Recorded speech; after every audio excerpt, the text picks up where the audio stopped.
everybody. Welcome to another episode from Your Own Pathway. I hope you all are having a wonderful day, week, and are enjoying the last few weeks of August here. So, I am trying a few new things for my YouTube channel here. And for those who don't know, I put out a vlog and I love doing my vlog, but I realized that, sometimes I like to wait a week before I put out my vlog. So it's like once every 2 weeks because doing a vlog is very personal and sometimes I don't feel like filming everything that I do. And so it's just a lot easier for me to go on, StreamYard and do my episodes for YouTube and edit all of that because when I do my vlog, I am very intentional and I want to make it fun. And so I do a lot of editing for that. And that takes a lot of time. And so sometimes I'm going to be honest with all of you, I don't want to do all of that. And so I say, it's easier if you just do an episode on StreamYard and do all the editing there and get episodes out there. So I'm trying different things with my YouTube, and I think a lot of this is coming out because I am allowing my inner child to come out and my creativity and my imagination. And you're probably like, Paya, what does that have to do with your own pathway and therapy or coaching or consulting? It has everything to do. It has everything to do with the work that I'm doing. And so if for those who did not see the name of the episode, this week's episode or something I want to try is talking about inner child healing and how it shows up and what happens when we don't get what we needed from our parents. And I'm going to tell you right now, that is why I see a lot of my clients because of inner wounds, inner trauma that were unfortunately inherited from their parents. Instead of getting receiving generational wealth, we receive fucking generational wounds, trauma, and shit that we did not need. And now we are spending money to heal that shit. So this is why I am doing these episodes because I'm like, you know what? There are a lot of things that so many people need to heal from. And I think this is why a lot of people are choosing not to have children. And as someone who does not have children, I have a large family, so I am not missing out on children at all. I feel like I'm not missing out on children personally for me because I have so many kids in my family that I get to be an aunt and I get to send them away, and I realize, holy shit, this is a fucking a lot of work to be a parent, and I can't imagine trying to take care of myself and children and being there for them, being the best because I am someone who I do not have ass. I full ass. And so that's why I don't have pets right now because I'm a full ass. I'm a full ass parent. And so I'm not someone who half asses and I'm the type where I'm like, this is a commitment. Children are a commitment forever and ever. And it is not until 18 years old to them. It's, oh, yeah, you're responsible for them for 18 years. No, looking at 2025, everything going on, people are still supporting their children in their 30s and 40s. Yeah. With everything going on with the economy, with mental health, whatever it is, parenthood is not just 18 years old as what we were all taught, oh, to 18 years old. No, it's till 30, 40, 50, 60. Your job as a parent never ends. And parenting doesn't end at 18. It's forever and ever and ever and ever. So this is why I wanted to do this episode called Why Did My Parents Even Have Me When They Sucked at Being Parents? And it's all about healing childhood trauma and wounds. I can tell you right here, right now, so many of my clients came to therapy because they were captive to their past that often had to deal with how they were a parent, how their needs were met, or how they didn't get what it is that they needed from their parents. And some of the stories I heard were so painful, so hurtful, just a lot of pain. And the clients would ask me, Paya, I don't even know why they had me. They were so messed up. I don't even know why they had me. Now I'm here dealing with their shit, and I can't even be in relationships because of my parents. And I want to clarify right here, right now, they're not there to put the blame on their parents at all. They're not saying, poor me, I can't do this because my parents. It's like, why did they even have me? And good question. Why? Why did my parents even have me when they sucked at being parents? Why did they even have me? And, sometimes the clients would ask their parents, why did you even have me? Like, why did you even have me? And the parents will say, well, because I loved your mom or dad, or because I wanted a child, or because I thought it was time, or I was getting pressured from my family, or all my friends were getting married, having babies, and I didn't want to be left out. And, when we hear those, okay, it's like, okay, now that we hear that in 2025, it's like, why? Why? But, 20, 30, 40, 50 years ago, that was the expectation. And only recently are we seeing a shift in being intentional about being parents now. So let's get right into this. Some of us are like, why? Why did you even have me? And you're wondering why. Why your parents became parents? Because obviously they sucked at it. Um, And maybe because, who's ever watching this, or you're asking this question, or a lot of my clients who came to therapy, we realized that the love wasn't always there and that the safety wasn't always there. And sometimes they just, again, sucked ass at being parents. Like they just sucked ass at being parents. And again, this isn't about blaming for the sake of it. It's about finally acknowledging the truth so that we can heal the wounds that they left us and left behind. We're told, and especially in certain cultures, we're told to honor your parents, but honoring someone doesn't mean pretending that they didn't harm you. I saw that again. By honoring someone doesn't mean that you have to pretend that they didn't harm you. Some parents had kids because it was expected. Some had them because they thought that it would fix their relationship. How many of you know if you like that? I do. Some because they didn't know any better. And here's the thing though, their lack of skills, emotional awareness, or healing became our reality. And unfortunately, when your parents can't meet your emotional needs, you grow up carrying wounds that you did not create. Who knows? Maybe they were emotionally unavailable, maybe they were critical or controlling, or maybe they projected their unhealed wounds and trauma onto you. Oof.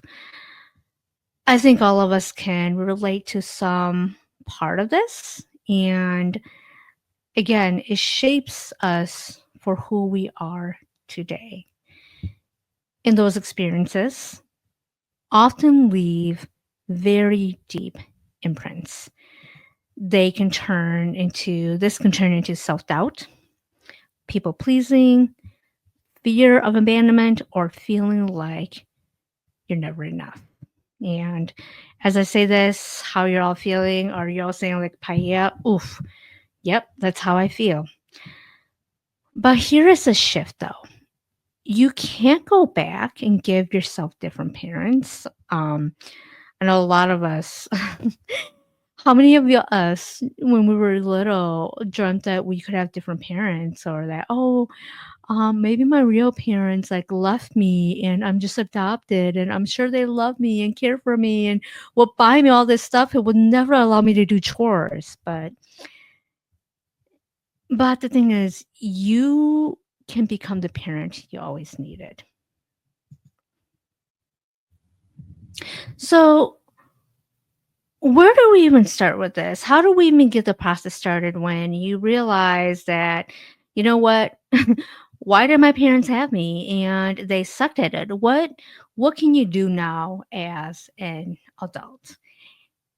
The first thing you can do as an adult is reparenting yourself by breaking the toxic patterns and refusing to pass down the pain you inherited. And the first thing you can do is validate your experience. Stop telling yourself it wasn't that bad. If it shaped your entire sense of worth, it probably was that bad.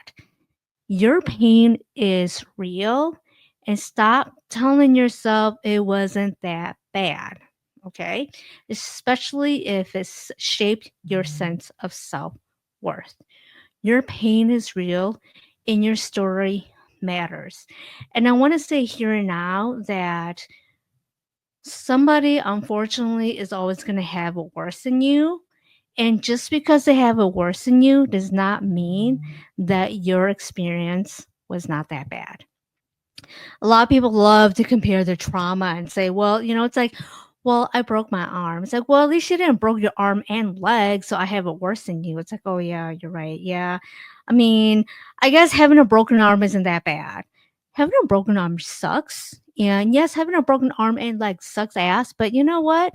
Having a broken arm sucks too. So you don't have to compare who has the worst childhood or worst parents or what.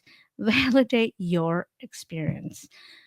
Growing up with emotionally unavailable, critical, or neglectful parents changes how you see yourself, how you love yourself, and how you trust others. It can leave you second guessing your feelings, apologizing for existing, or constantly seeking approval that you never got. And healing starts when you stop minimizing what happened. When you say, yes, it did affect me, and I get to choose how my story continues. So, what does this mean? It means that you name the harm without sugarcoating it. You set boundaries that protect the adult that you're becoming.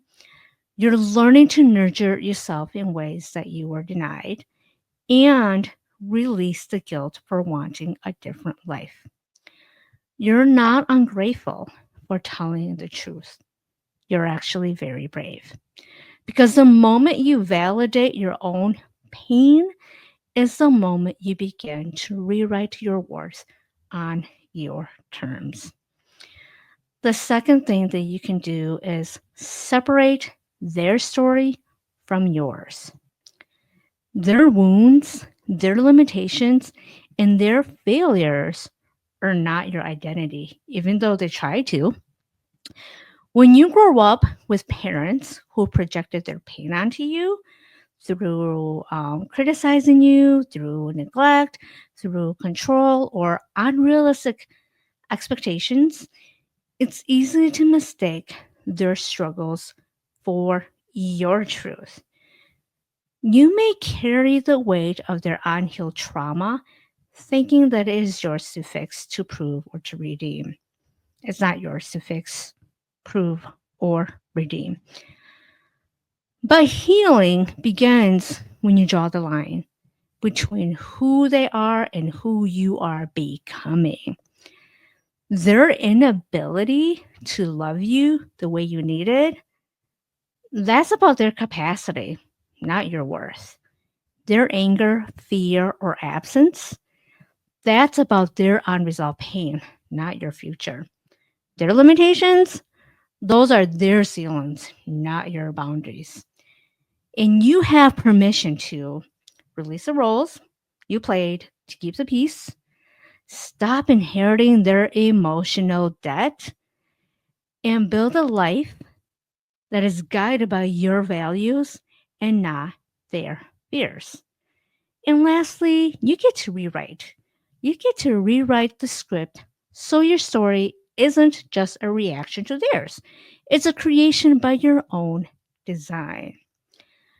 Your life is not an extension of their mistakes, okay? It's your canvas, your voice, your choice.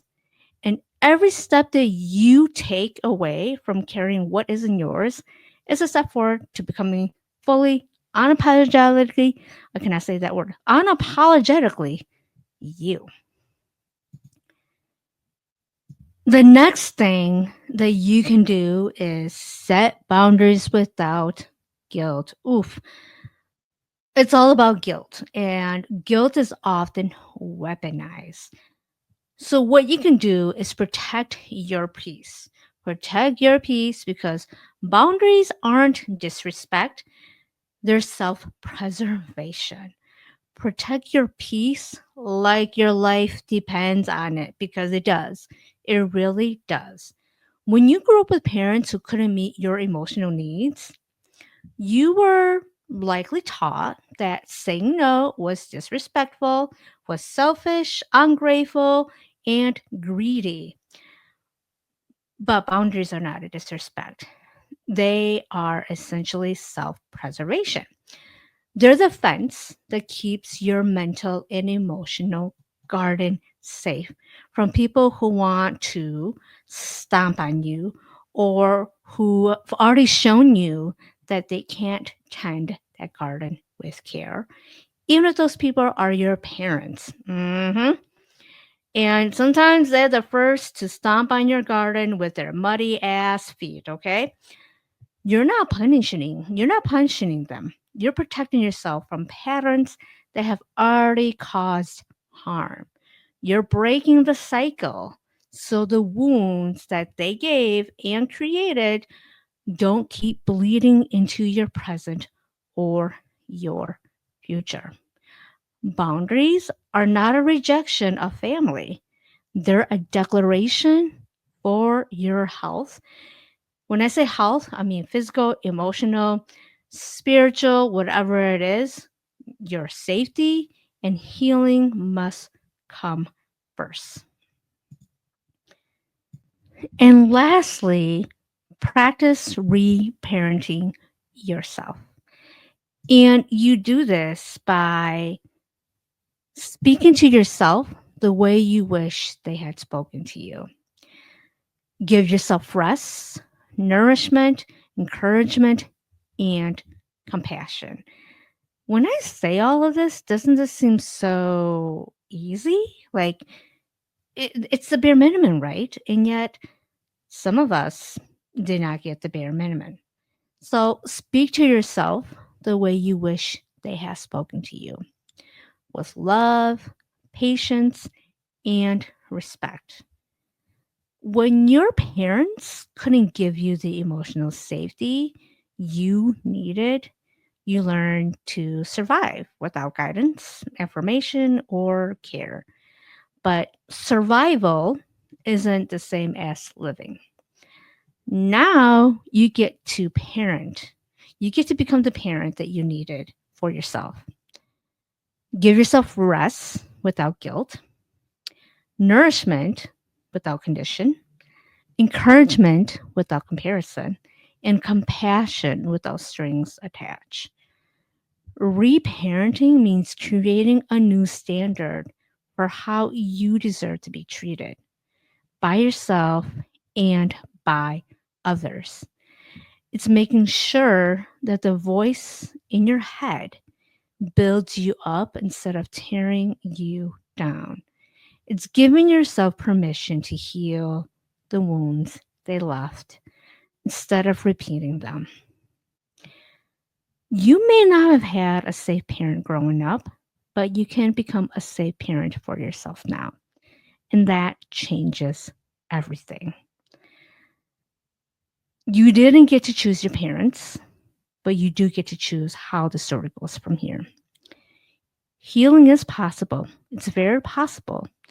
And when you heal, you give yourself and future generations, if you choose to have future generations, the love, safety, and stability that you were denied.